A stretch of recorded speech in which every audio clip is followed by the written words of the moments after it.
Has there been any type of music in your life that changed the way you feel in a shocking yet intriguing way? If so, what was it?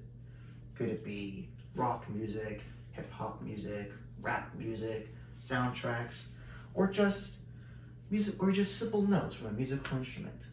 Well, depending on what it is, it can make you feel a multitude of emotions such as happiness, misery, and even feelings of confidence flowing within yourself. That's type of things music can do to you. And although I may not be a talented or brilliant musician, I have researched quite a bit into this particular subject, such as how and why music can change us in a weird but also interesting way. So for today, I'll be discussing how music can set the tone of a fictional universe that can have a much bigger impact on how we, as a viewer, feel about it, how music can change the way we feel at that particular moment, at that very moment, and how music can change our behavior, either in our privacy, or how it changes it in public. So without further ado, let's delve deep into this. According to William Lim in his article from Medium.com, he says the following: music has been an often underrated part of video games. It can turn sad moments into periods of intense anguish and turn ordinary gunplay into furious, deadly, and exciting shootouts. The type of music that these composers implemented into the now well-known video game known as Halo was very interesting and also very thoughtful in the way how it set up its own fictional universe. For example, and from some personal experience of mine with the game, there's a scene where you're in an escape pod that crashed and landed on some mysterious celestial body. However, this celestial body is not like normal planets or asteroids or anything that we know of. You actually crashed on a ring-like structure that is roughly the size of a planet. Yes, a planet. As your character wakes up and exits the escape pod, there's a very soft but also wondrous and somewhat ambient violin that quickly swells up in the background. It continues to swell up and down while also providing a sense of atmosphere. And in a way, it lets you know on exactly what kind of place you're in right now. Not only that, but the music becomes more ambient and almost somber, especially in different environments of the ring and throughout most of the game. According to the same article, Martin O'Donnell, one of the key composers for this game's stellar soundtrack, talked to the game's directors about their vision for the game. Their lengthy discussions led him to decide that the soundtrack most certainly had to be unusual, and to quote the man himself, with an ancient feel to it. These realizations led to how the soundtrack would influence the game and how the players would react to this type of music. A few standout tracks from the game were such tracks named Rock Anthem for Saving the World, Halo, and A Walk in the Woods. Most of these tracks had very profound impacts on the players. For example, when the player hears Rock Anthem for Saving the World, they feel empowered and almost like they can take on the entire world by themselves.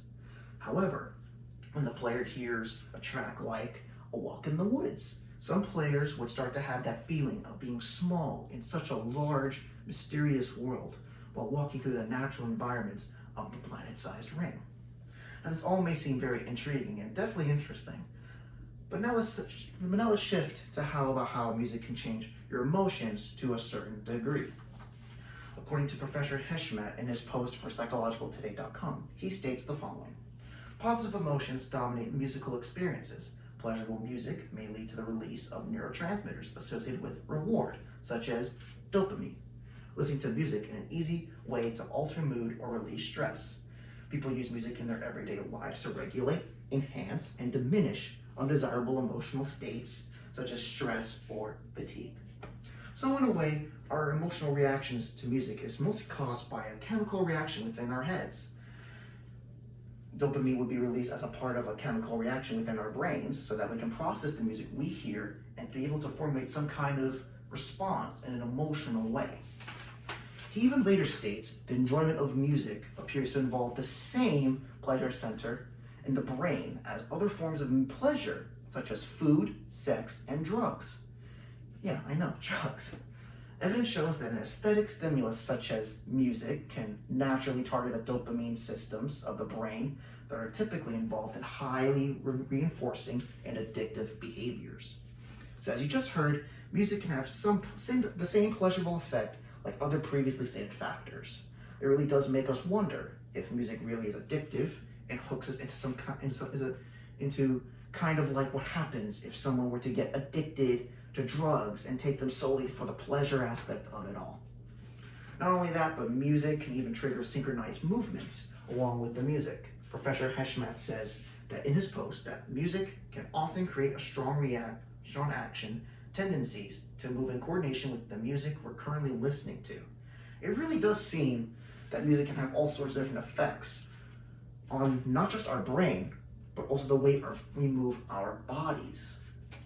It's almost certain to say that music has a very strong impact on us, definitely. But there's one more key point that I haven't gotten to just yet, and that's none other than music's effect on our behavior. According to my last cited article written by Alex Frank for the British Instrument Company, he states that a study was found by a professor in Miami University that whoever was to listen to music completed certain tasks at a much faster rate and produced more creative ideas than others. So in a way, music would not only change how you behave, but also would change how you approach certain tasks. Calm and slow-paced music could relax you and make you feel focused on what you have to do. On the other hand, it's that ecstatic and more fast-paced music can get you pumped up and excited for something that's yet to come. For a more personal example, the music that I personally like to listen to is calm and somber, but almost a kind of sad type of music. The reason being because that type of music changes me to be more focused, creative, and determined.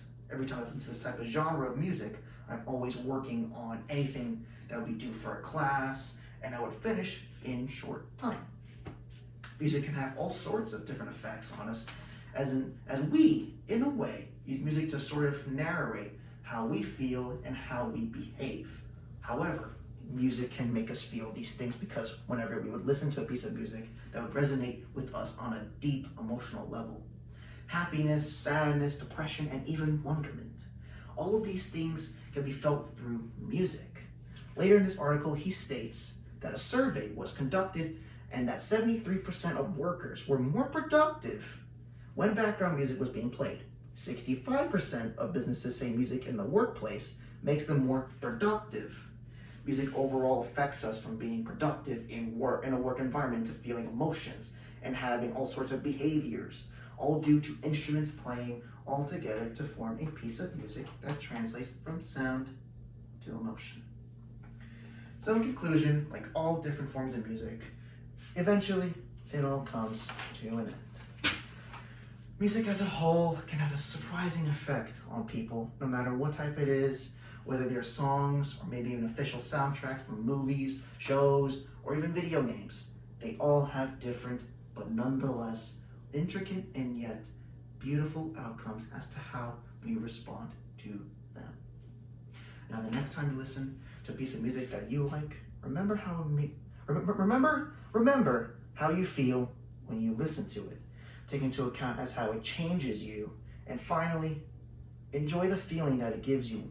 Because, to be quite honest with you, nothing in the world is better than listening to music that makes you feel all emotional and at ease.